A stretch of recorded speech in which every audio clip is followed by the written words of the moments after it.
Welcome to the Brigham Young University Family History Library webinar series. My name is Braden Knutson. I'll be your host for this webinar today. We'd like to thank you for joining us. As we get started, we'd like to invite you to participate in the polls that we have down at the bottom of the screen as we go through our announcements for today. Our next webinars will be on the third part of this basic series, the basic series part 3, Beginning Descendancy Research by James Tanner, and that webinar will be on Thursday, September 28th at 5:30 p.m. Mountain Daylight Time. So we hope we can see you back for the part 3 of this series. It's been pretty successful on our YouTube channel, the part 1, and we hope they're helpful as we keep going through these. Also on Friday, the 29th, at 4:30 p.m. Mountain Daylight Time, we have another webinar titled Family Tree Reason Statements Made Easy by Catherine Grant, and we hope to see you for that one as well.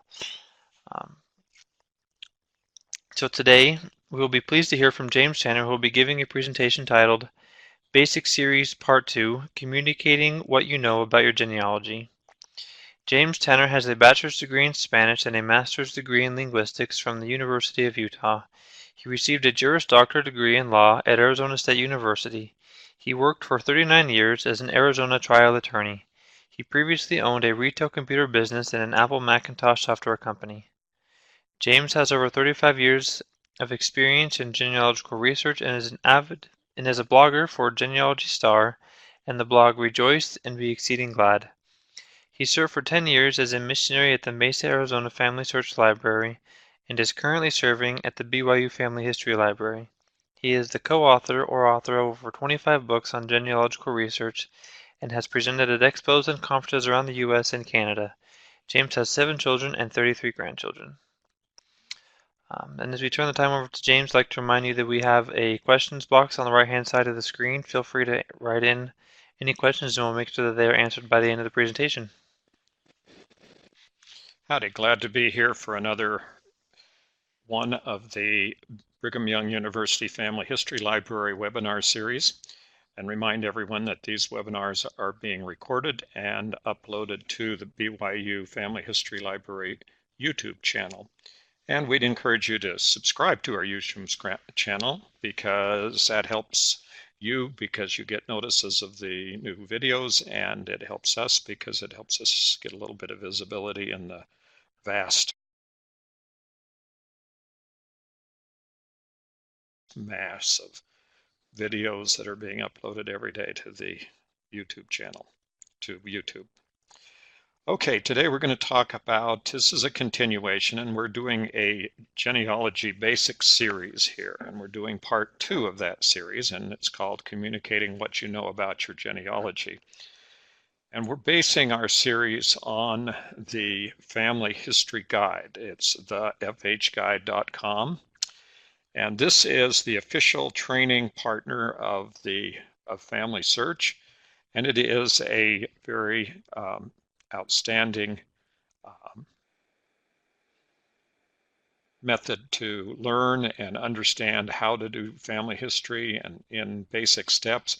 It's not aimed at any one level of expertise. It's aimed at a broad spectrum of learning. And even if you've been doing genealogy for a considerable period of time, there's lots of information here. It has thousands of videos and handouts and other information attached. And it's being used by a lot of the researchers for a reference guide.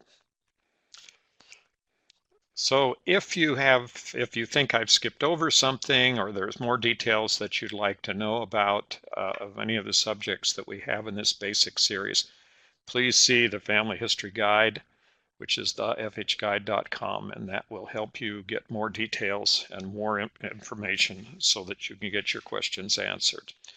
And now we need to start with the question of what is FamilySearch.org. FamilySearch.org is a comprehensive database, a huge online database. It's a family tree program. It has the Research Wiki, which is a great researching resource. You have all sorts of resources on this huge website, and we're focusing on the portion of the website called the Family Tree. And remember that this is a free website. There are no hidden charges, no upgrades, nothing that you have to pay use the website. In fact, you do not even have to register to use many of the resources. However, you do have to register to use the family tree. And that's about the very great opportunity to get some real information that otherwise is being charged for pretty generally out there. And we're now going to talk about the FamilySearch family tree. And first of all, once again, it is free, although you do have to register, and the registration is minimal, and there you are assured that they will not use that information to contact you or to sell or to whatever else, because it's basically being, the FamilySearch is basically sponsored by the Church Jesus Christ of Latter-day Saints out of Salt Lake City, Utah. It's a unified tree, meaning everyone sees the same tree. No one, it's not your tree, it's not my tree, it's everyone's tree, and that's a whole different story, another topic we can talk about. In fact, I have a couple of videos already on that subject, so if you want to understand how that works, then just kind of look around on the BYU Family History Library YouTube channel, and you'll see a number of videos that'll help you understand how the family tree works. It's also collaborative, and that's collaborative by force is kind of how I put it, because since everyone's looking at the same unified tree, you are collaborating with all of your relatives, and that makes for a little different environment than having your own family tree on your own program, either online or on your computer. Now, the whole idea here is that you enter your family information into the family tree. And when I speak of the family tree, I'm going to be talking specifically about the FamilySearch.org family tree. So this is kind of a modified, what's called a pedigree view, or it's now called landscape view in the family tree. And to the left are the people more closer to the present, and they go back in time to the right. The lines show the relationship. The person who is just to the right of a person is usually a parent. The parents of the husband or the male are on the top, and the female on the bottom of the pair of records. The program is not limited to showing your biological parents. It also will show step parents, foster parents, grandparents, guardianships, all sorts of different kinds of parents and family relationships. So it's a very detailed and very useful program, and it's not really limited by anything that would not be available in some of the more full-featured programs that are out there.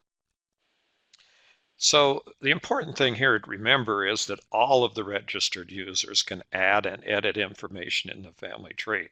Anything you put in the family tree about a dead person is going to be visible to the world.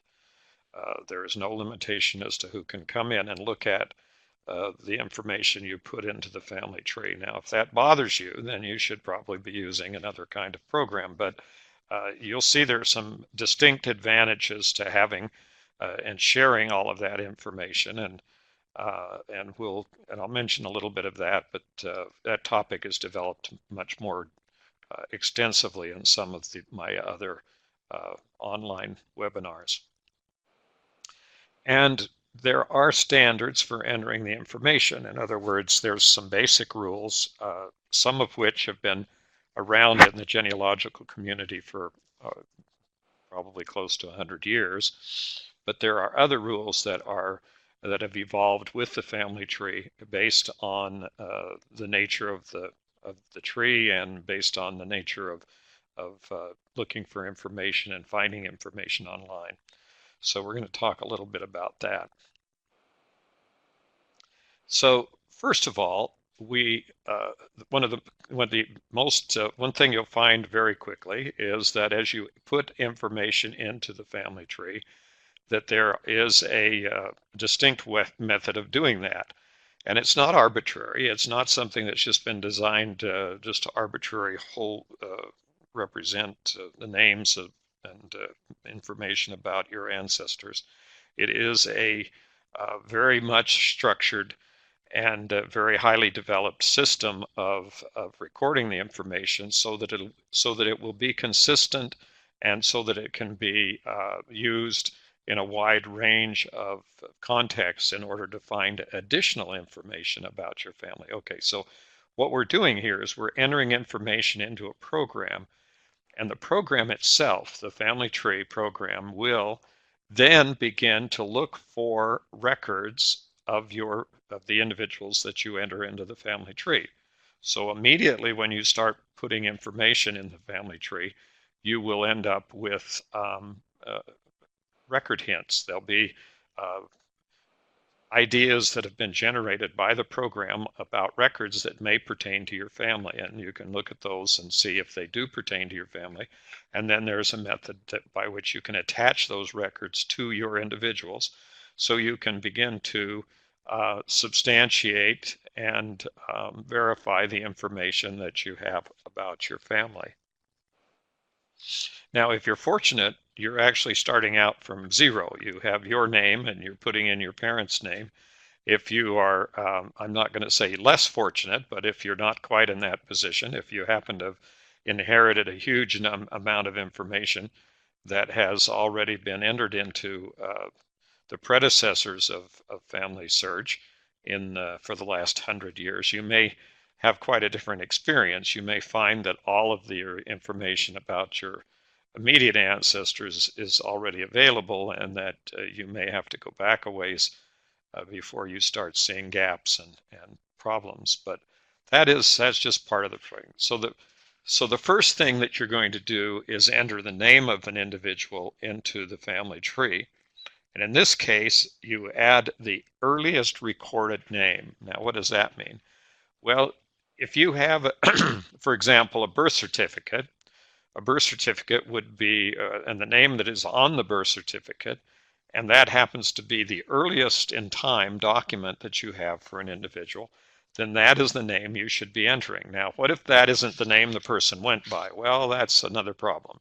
And that is that you're going to have alternative names or nicknames, or they may have changed their name altogether. That is recorded in a different place. But what we're recording here when we add the first person to the tree, or a person to the tree, is the earliest recorded name. Now, what if you don't have any record of their life except a death certificate or a death record? Well, that may be the earliest record, and that would be the one that you would use for determining what the name of the person was. You also need to mark whether the person is a male or a female, or if that information is unknown. That is a very important step, because it starts to differentiate the way that the people have been recorded. The idea here is that you are communicating with the computer. So if you think about it, the information that you're putting in here should be as complete and as accurate as you can possibly make it, so that the computer can use that information, and as I mentioned a moment ago, go out and look through the millions of records that are on the FamilySearch program on the website, and use those to find additional information and additional people in your ancestry. So this is the process that we're now working with. We're working with a program that's interactive, and the more information we provide, the more accurate the record hints are, and the more people and information that it will ultimately find.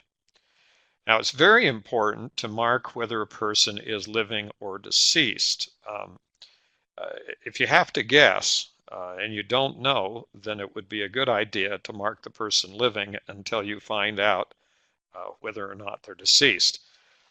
Because with the way the program works, you can change a person from living to deceased without any difficulty. The program allows you to mark the person deceased. Now, I'd caution people not to kill off their living relatives simply because they don't want them around. This does not work. This is a bad idea. But if you have any doubt at all, mark the person living. Now, what if they were born back in the 1800s? Well, probably they're deceased. So you're probably pretty safe in putting the person in as deceased. But if you have no information about the person, it's just better practice to mark them living. Now, the effect of that is simple. When you put your information in, because you are living, and that of your living relatives and anyone else that you mark as living, those people are all essentially invisible. They are not detectable, they're not searchable, and they're not visible by anyone else outside of you. So you have created what we call your private space, and that private space on the family tree contains every living person. So let's say you're really, you're really getting into it a little bit, and you decide to put your living spouse in, and you put all your children in, and maybe you have grandchildren, you put all your grandchildren in, and you mark them all living. Well, they are then invisible to anyone except you. And there's a very good reason, very good possibility that if they are alive and they're working in the family tree, they may have put themselves in, and now we have a bunch of duplicates in there. Well, that's not that's not an overwhelming issue, but it's really important to understand the family tree is primarily a record of dead people. Now, there's some movement in the way that the tree is being created here that adding information about living people may in some instances be not only acceptable but desirable. But that's another issue. But we'll get, I've discussed that in other times, but that really is up to the individual, and I'll leave that judgment up to you. And you can also investigate that some further if you wish to. Now, and you need to enter any known birth and death information. Okay, so if you know the date of birth, you can put that in. If you don't, you can approximate it. You can say about 1850 or whatever the date is that you're approximating. Birthplaces can also be approximated. The process here, as you work with the family tree, is that we would expect that information would become more and more definite and more clarified over time. That by adding in the records and looking at the information that's found in the historical records that are available on this program and many other programs out there, that we would eventually come up with a more accurate date of birth and a more accurate birthplace. There is a point at which the information is not really helpful. It might be true and it might be all that you have, but on the other hand, it is not helpful in identifying a specific individual. So for example, let's say you know someone, you have an ancestor you've found, all you know is their first name, and it was a female named Mary, and she lived, you think, in Ohio, and she lived about 1850. And basically that information can go into the family tree, but the problem is that you really haven't identified a specific individual, because there are probably hundreds of people named Mary who lived about 1850 in the place we call Ohio.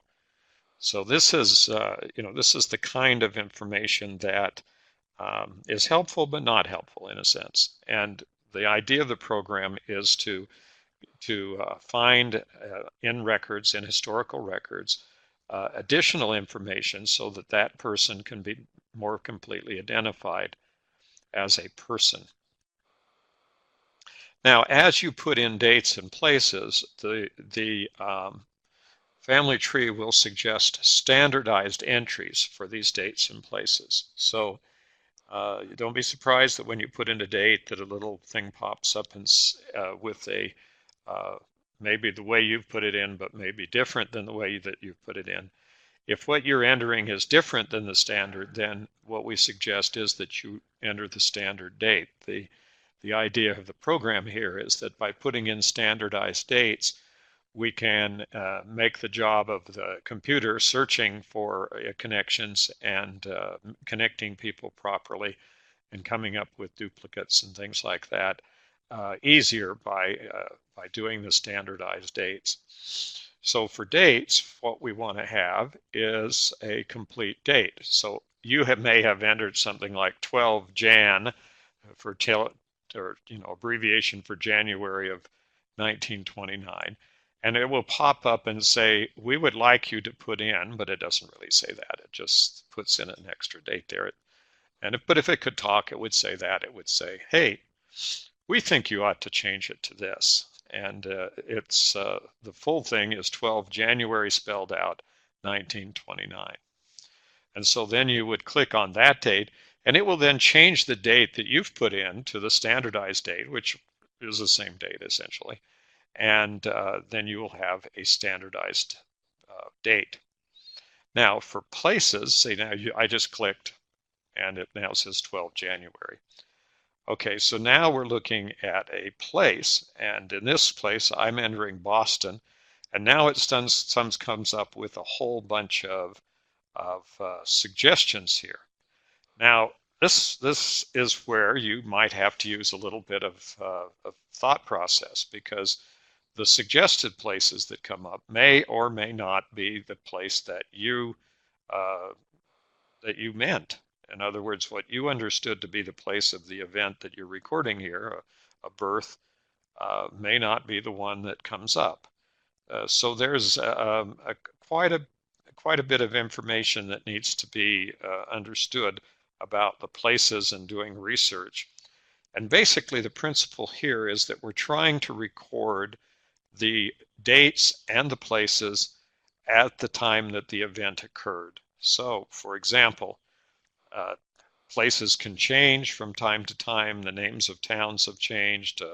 Counties have been created and disappeared, and states have been created out of territories, and states have been created out of colonies, and there's all sorts of different changes that have happened, and all of these need to go back to the time, to the date and time of the place where it occurred. So for this case, if you're using Boston, Massachusetts, and they got two different counties for Boston, one is Suffolk and the other one's Norfolk, which one is it? Well, that's where I'm saying that you may have to go out and do a little bit of research online to determine what was the name of the county that Boston was in, or the town that you're putting in. It may not even be Boston, Massachusetts. It could be Boston, England, or someplace else where this person was born. So, by the way, there is a Boston in England. So this is kind of the way it is. And there is a way, and I'm not going to go into that because it's a little bit complex in this particular presentation, and I would send you to the Family History Guide for links out to all of these instructions in very great detail. So if you go out to the fhguide.com or the Family History Guide, you'll get this explanation of how to enter a non-standard date and a place. That means that if you have a place that is not in their database, then you can add that non-standard, or not a place that's not there. Okay, so the next thing that happens when you enter information into the family tree is that the family tree program checks for duplicate entries immediately. So if you try to enter a new person into the program, it will go through its database and come up with a long list of people, perhaps a long list, maybe not such a long list, of people who may be the same person that are already in the family tree. And don't be a bit surprised that there are duplicates, and that the person you're trying to enter, which you think is unique and you've just found, and you are so happy you found your unique ancestor, and what happens is it turns out that there may even be multiple copies of that same ancestor already in the family tree. Okay, so how is this possible? Well, first of all, there are over 1.1 billion entries in the family tree, so there's a lot of people in there, and those are primarily located in the United States and Western Europe, with some in other countries in Latin America and the Far East and other areas. And millions of names are being added every year, so there's just new people being added constantly. So it's not a bit surprising as you go back in history that your ancestors had hundreds of thousands of descendants, and that somebody else has put that information already into the family tree. So this is what comes up when you try to add a new person, is a long list of suggested people. Now, it's very possible that none of these people are actually duplicates. In other words, you look down the list and you say, nah, those aren't my people. They're not the right places. They're not the right dates. They're not the right spouses. They're not the right family or parents or whatever. And that's fine. And then you can go ahead and create a new person. But also bear in mind that as you continue to add information about your new person, that it may very well be possible that that the program will begin to find additional duplicates for that same person. In fact, that happens quite frequently. That's not at all impossible or unusual. So you would need to check carefully, and there's a link on the page where you're entering the information about the individual to check for duplicates. And you do that periodically to make sure that there's somebody else hasn't put in more information create another person or a duplicate person into the program. And as I mentioned over and again and during this presentation in all of the basic series, for more details on how this occurs, you can look and see the step-by-step instructions that are in great detail in the Family History Guide. Now, what if you've already got information there and you suddenly decide that you've either made a mistake in entering the information or you found new information that corrects the old information, or for whatever reason you think there's a misspelling or you want to change it the way it views, you've got the wrong town or the wrong date or whatever. So anybody can go in, you or anyone else can go in and change that information. I was when this program first came out, this whole concept of being able to edit the information in the family tree was pretty foreign to most people. That was really kind of a concept that they couldn't grasp. And there were occasions when people would come up, particularly after I'd done a presentation, and they would start in asking me about and telling me about how somebody put in the wrong information about my father in the family tree. And I go, well, yeah, you just go in and change it, correct it.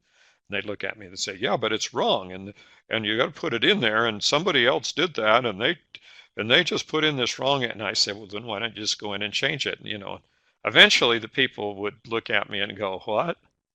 And I would say, go home, get on your computer and change the information. You mean I can change the information? Yeah, well, that was kind of a new concept back then.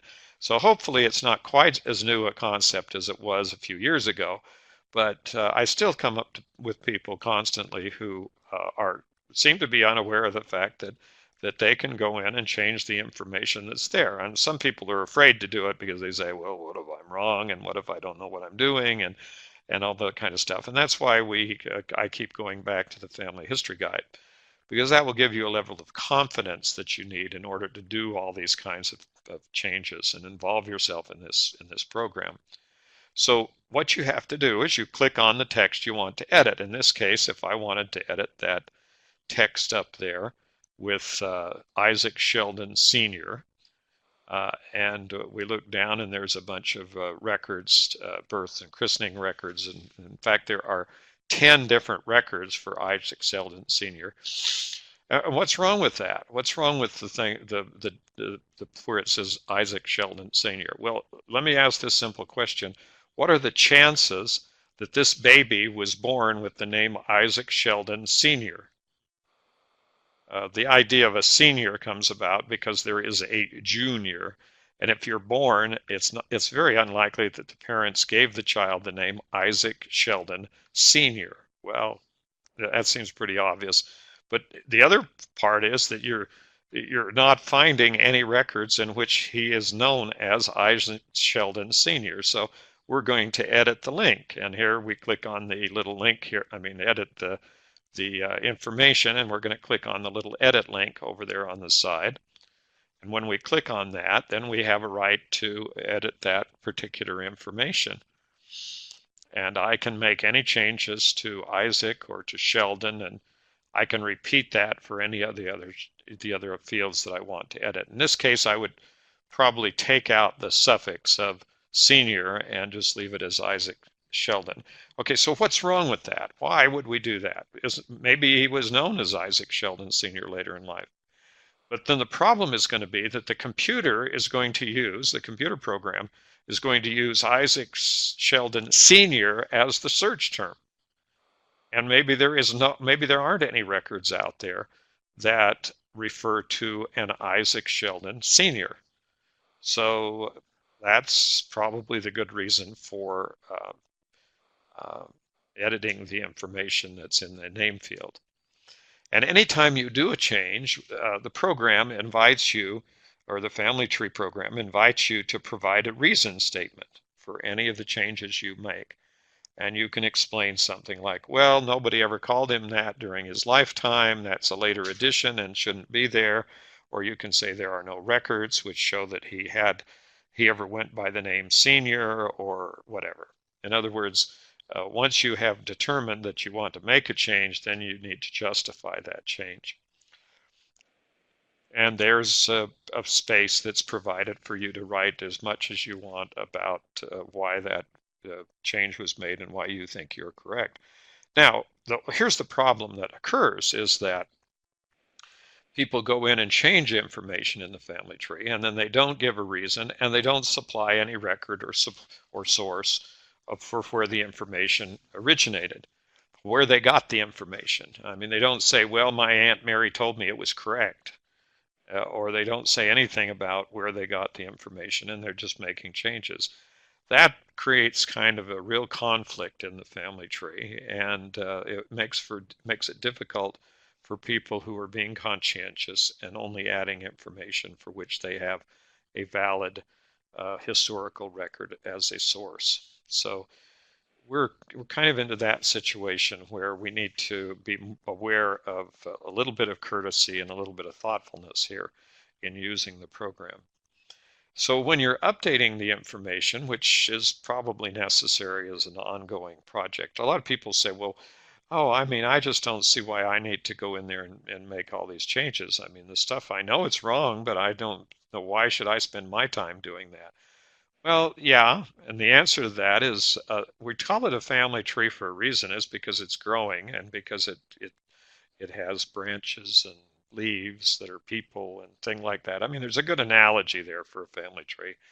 But there's another analogy, and that is trees grow in gardens, and gardens take time and they take effort, and they have weeds. And if you've ever been a gardener, or if you've ever had a garden, or even if you've gone and looked at a garden, you know that it takes a great deal of effort to keep the weeds out. Well, if you think of this busy work in the family tree as weeding the garden, then it doesn't seem to be quite as bad. I mean, you can get upset about weeding the garden, washing the floor, washing dishes, washing your clothes, getting up in the morning, taking a shower. I mean, there's all sorts of things you can be upset about because you have to do them every day and you have to repeat them. And no matter how many times you do them, you still have to do them over again. And that's kind of what it is with the family tree. It's more of a maintenance issue than it is anything else. So make sure you use the information supplied by the records attached to sources. It's kind of interesting to find out that there's a date listed above and then there's a birth certificate for that person down in the sources list of records that have been attached that is different than the date that it's shown up in the details section of the program. So just use the information that you find. That's a very good idea. Now there should be a source for every name, date, and place added. For all the information that's added should be based on a historical record. So we're not just making the stuff up. It's possible, I suppose, but you really are not. That's not the idea here. The idea here is that we're reflecting what the historical records say. Now, I, for instance, have been sitting there adding information from a record. In one case, I remember that there was a lady who was standing behind me watching me enter the information about her family. I was helping them enter that information. I put in a marriage date, and she said, that date's wrong. And I said, well, what do you mean it's wrong? And she said, well, it's wrong, because I know it's wrong. And I said, well, why do you think I entered this date? And she said, well, I don't know, but it's wrong. And I said, well, would it surprise you to know that I'm entering it here off of the marriage certificate? And she said, really? Let me see that. And then she went, "Oh my goodness, for all this time we've thought this date was different. I didn't know that was wrong. I didn't know that was, you know." And so really this is kind of where we put ourselves, because we can enter in what we think we know, but we don't know it until we can substantiate it with some kind of historical record. So that's sort of the place where we put ourselves when we're working on the family tree. Now, if there is a conflict in the dates or places, we have to do additional research. I recently ran into a series of records that had the birth of an individual. I had three completely different birth dates, and they weren't just different like, you know, one was the 12th and one was the 13th or something like that. They were like 20 years off. And so the first question was whether it was the same individual, because they were so far apart that it was probably not practical that it be the same person. But in the end, it turned out they were. And it was probable, after looking at all of the records, that this person simply had no idea when they were born. And whenever they'd given a record, they had just made up a date that they thought was a good date that day. So you really just, you run into lots of different things like this. Now, anything you do on the family tree, any change you make to the family tree is recorded by the family tree program. So the website will show all of the changes, and every change that's made is recorded. So you can see over on the right-hand side over here, there's a box that says latest changes. This is on the individual's page. And that list gives you the last three changes, but there's a link at the bottom that says show all. And then you can go to a page that will show all the changes that have been made since that person was put into the family tree. Okay, so if you're worried about changes, then you have here a record of all the changes. And you can, in many cases, you can revert those changes. You can go back and get rid of them if they're inaccurate or a problem, or were made negligently or whatever. Okay, so this just shows all the changes that happen to the program. So as you change things, as you work with the program, then you have a complete record of everything that you've done or anyone else has done with that individual, with every individual in the entire family tree.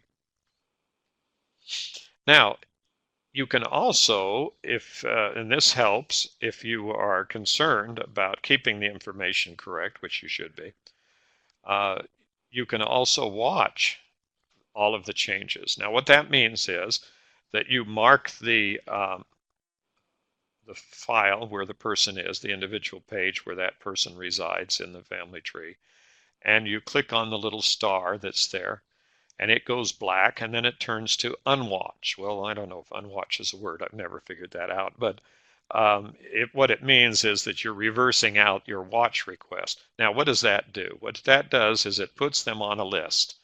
Up there at the top of the page, of the individual page, you'll see it where it says lists. And one of the lists is all your watched people. Well, you can watch as many people as you want, up to 1,000 people, I understand. So I wouldn't recommend that, by the way. That'll get you an awful lot of work watching all that many people. But what happens then when you watch it, and if you make a settings change in FamilySearch, and once again I refer you to the Family History Guide. But if you go to the settings and change your communication level to allow them to send you notifications of the watches, then they will, once a week, they'll send you a list of all the changes made to every person who you are watching on the family tree. Now, this helps for those of you who are serious about maintaining the integrity and the validity of the family tree by giving you information about who's made changes, so you can go back and correct the changes if they're wrong, or collaborate with the people, or whatever else is necessary to keep the whole thing going. So here's the little unwatch thing with on the family tree. Now, one of the things you're going to find about the family tree is that there are a lot of little icons floating around out there. They are purple and blue and pink, and no, there's no pink ones. Um, there, but there are blue and purple ones, and there are gold ones and yellow, which are yellow, and there are green ones, and there are all sorts of different colors. Anyway, these little icons communicate things, and when you click on an icon, it will tell you that there is some kind of a problem. So if you go to the upper right-hand corner of your screen, you'll see a little downward arrow, a little arrow next to the word show, and if you click on that, you'll see a explanation of what the general categories of those icons, what they are and what they mean. So you have some general categories here. That's the icons. So what are the problems? Then if you have a red icon, you can see some of those red icons out there. Well, here's the kinds of things that appear with red icons. You've got standardization problems. You've got married before 12 years old. You have birth after mother's childbearing years. You have birth after mother or father's death. You have all sorts of problems that the program automatically notifies you of. Now, what do the red icons mean? Well, I call them the red icons of death. They are basically out there telling you that right up to this point, you thought you were right on track, and now you are really got the wrong person, perhaps. You really have to look at this carefully. Now, could be standardization problem. That doesn't really, that may or may not be a big problem. But the questions about birth and death and whether or not the people were alive when a child was born and things like that, that means that you really are way off base. You really have to get in and dig in and do some research to correct that information. If you don't do it, you're just basically doing the wrong line out there, I mean, it's kind of the way it is. So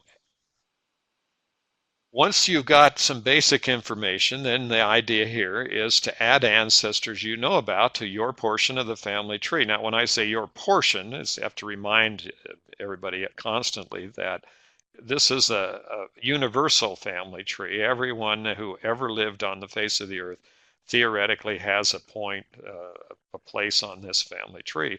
And there is only one place for each person, period, end of story. And the problem here is that if you have multiple people, you've got to resolve that issue. And if you don't know which person is the next one to fill a space on the tree, that's when you have to do research. And so it's kind of the way that the whole thing works. But in this case, the whole idea here is to add the ancestors you know and that you discover through your efforts as you look through the historical documents that are available on FamilySearch.org as well as on Ancestry.com and MyHeritage.com, FindMyPast.com, all the different programs that we have out there that are enabling us, plus millions of other locations for records around the world. So if you know about an ancestor, then the idea is to add that ancestor in, and then you can put in the next ancestor who is the parent of that ancestor. And you can do that by adding a parent or adding a child. So there are links there that let you add the ancestors into the program. So remember the family history guide. Remember that and now it has been expanded so that it gives you basic instructions about ancestry, MyHeritage, and Find My Past, as well as this FamilySearch family tree and the Family Search program. So it's very extensive, has information about DNA testing, it has information about doing research in specific countries of the world and in counties in the United States and in states within the United States and the counties in England and all sorts of places that need to be, you need to be able to do research on. And it's an extensive guide and a structured way of learning about how to do the work. Once again, it's the fhguide.com.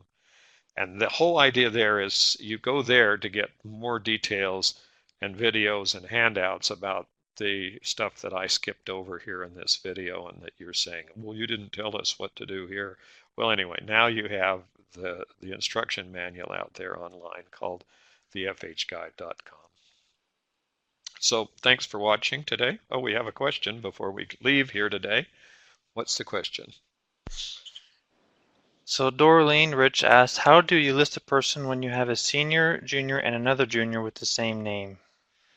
Well, okay, so you can add the suffixes of junior and senior, but the danger you're getting into is if that's really their name. And you can kind of be assured that the program is not going to get confused about which junior and which senior it is. That's all part of the structure of the way the program works. So whether you designate them as junior and senior in the program doesn't matter at all. Unless that was actually part of their name. I mean, there are some people who were named Junior or whatever, and that may be their name. But in most cases, it's not necessary to do that, especially if you've separated them out and put in the proper birth dates and other distinguishing information, perhaps an occupation listed in additional information and other information that helps to distinguish the people. Just put them in the right order, put them under the right parents, make sure that you've got the right person, and then from your historical records and doing some additional research and making sure. But if you're comfortable with that and they actually use that term during their lifetime, then you may want to do that. You also might want to know about junior as a suffix that was added usually by a third party.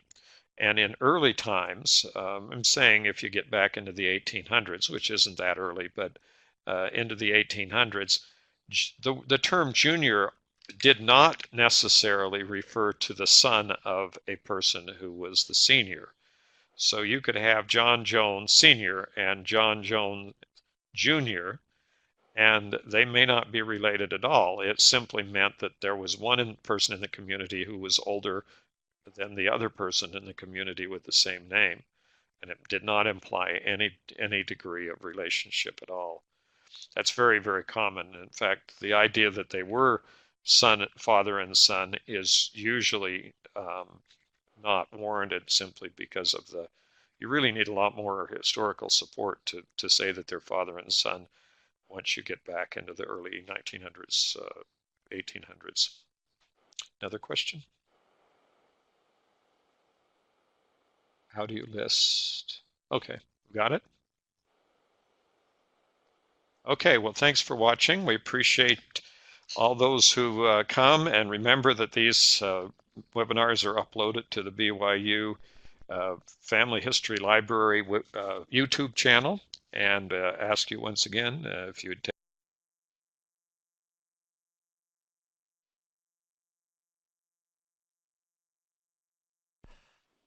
Okay, well, thank you very much, James, for the wonderful webinar, and thank you everybody for participating with us today.